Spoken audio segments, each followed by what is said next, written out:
Hello everyone, you are watching English Art and today our topic is some useful sentences for daily spoken English.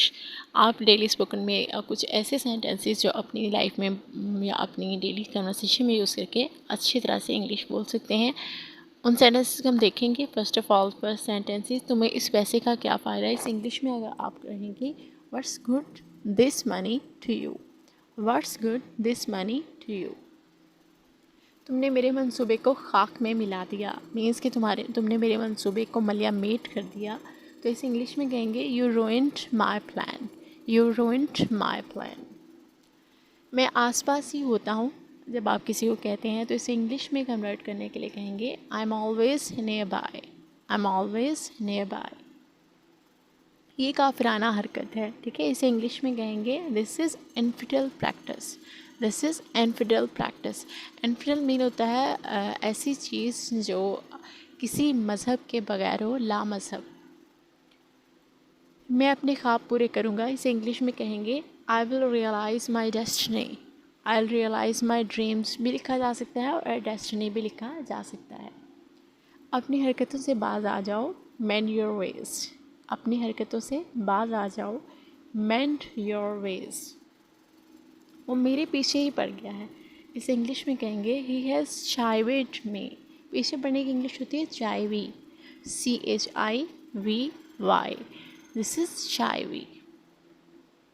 अब ये क्या आफत है, इसे English में कहेंगे what's the affliction, what's the affliction. इसके अलावा एफ्लिक्शन की जगह पर आप क्लैमिटी भी लिख सकते हैं, व्हाट्स द क्लैमिटी।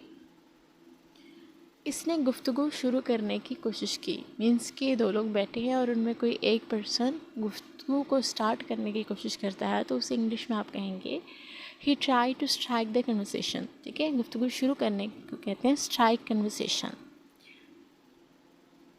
वो इसी साल वापस आ जाएगा, तो इसे इंग्लिश में कहेंगे he will come back in the following year.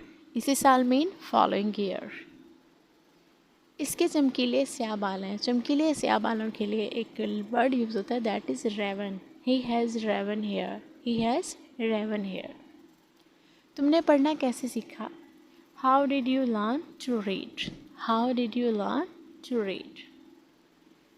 दुकान भरी हुई थी, इसे इंग्लिश में कहेंगे the shop was busy, the shop was busy. Means कि बहुत ज़्यादा कस्टमर हैं या तो उससे कहेंगे दुकान भरी हुई है, shop was busy.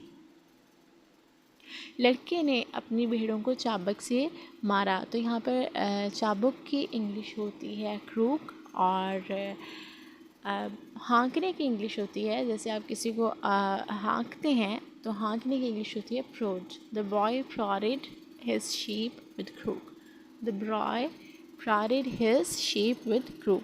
So these were some sentences for you. I hope so these were informative. If this was informative, you can subscribe and like this channel. Till the next video, Allah Hafiz.